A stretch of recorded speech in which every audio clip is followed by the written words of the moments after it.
Hi Lisa and everyone, my name is Mitsu. This is my first YouTube video ever. It's not exactly my first YouTube video ever, it's my second YouTube video because YouTube ate my first one. It is just gone. So I am trying again. Hopefully this one will work. First of all, just want to say, Lisa, I love your videos. I've always really thought they were fantastic. And I was really thrilled that you read my comment about posting non-sketch comedy videos. I think your sketch comedy videos are really brilliant, but I also really like some of your early ones that were more abstract or thematic. And I hope to see more of that. You have really interesting sensibility, so I'd like to see more. The topic is politics, and I wanted to say I'm also an Obama supporter. I used to be an admirer of the Clintons. I really think that they've been very disappointing in this campaign. Still kind of an admirer, but I really think this campaign has tarnished her image quite a bit. Just doing things like, suggesting that the Michigan delegation should be seated as is completely absurd, since Obama wasn't even on the ballot. And having her campaign say things like she's ahead in the popular vote because if you count the Michigan voters who voted for her and give Obama 0 because he wasn't on the ballot, then she's ahead. Well, that's obviously disingenuous and completely unfair, and I find that very reprehensible, and it just turns me off. I think it turns off a lot of people. It's the type of politics that we really don't need anymore in this country, and I really am disappointed that someone like Hillary, who's spent her whole life fighting for progressive causes in her own way, and for her to come around and do something to push ideas that are just so blatantly unfair and unethical is very sad to me. I mean, if you're going to win, you have to win on your own merits, not by trying to push ideas that are just completely just completely unreasonable. And I don't respect that at all. I think it indicates a complete lack of self-awareness, really, and a concern primarily for winning at any cost. And it's just not what we want. And I just wish Hillary would wake up and realize that she has a higher duty to the country and to the causes that she's fought for, and not simply to try to cling to political power. So I obviously totally agree with you on that, and I hope that she turns things around for herself and for the good of the country. On the experience thing, yeah, I mean, obviously Obama is young, and yet Hillary has only really been in elected office since she won her U.S. Senate seat. And the fact is that Obama has more years of experience in elected office. He has better judgment, at least when it comes to foreign policy, which is a very important issue.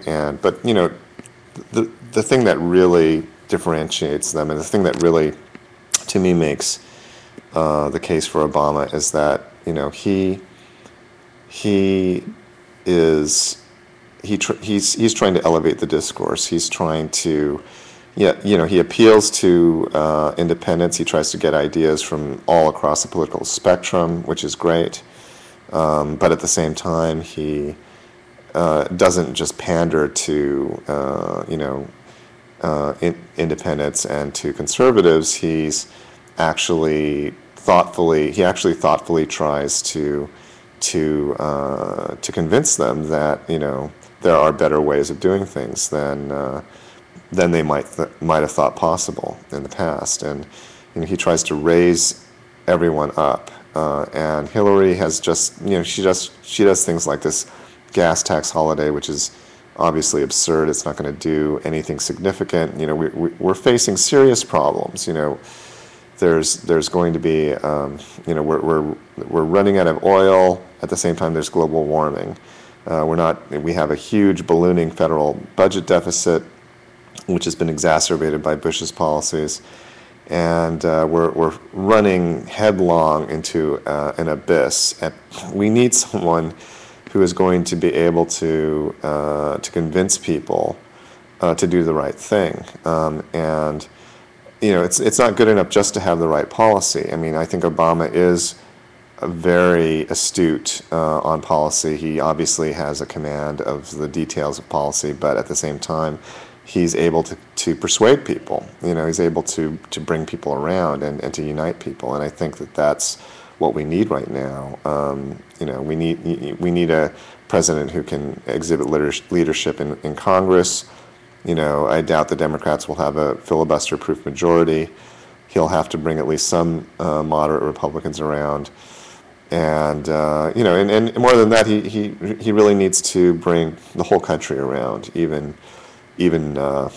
conservatives. You know, they may never like him, but they can at least perhaps learn something. You know, by watching him lead, and I think he can learn something from, and you know, just like, you know, he also learns something from everyone. I think you know, his approach of listening to people from all parts of the political spectrum is really the way we need to go as a country. But at the same time, he doesn't just go with the polls. You know, his performance after the first set of Richard Wright attacks was, I think, really brilliant, really inspiring. He didn't just get up and do what, you know, most politicians would have done, which is just you know, just oversimplify the matter and say what people wanted him to say. He actually, you know, took a hard look at the tough questions and said, look, I'm not just going to say what you want me to say, I'm going to also raise these difficult issues and point out that there are problems on both sides of the issue of race, and why don't we start really talking about it honestly. And that was just really a risky move to take as a politician, and yet he did it, and that's what we need. And you know, I wish Hillary had done more of that. I hope she can go back to doing that. I hope she'll listen to other advisors than the ones who have been advising her, and finally pull us together as a nation. So anyway, I just wanted to say again, I love your videos, Lisa. I've been inspired by them and by your intelligence and wit, and keep on going. Thanks.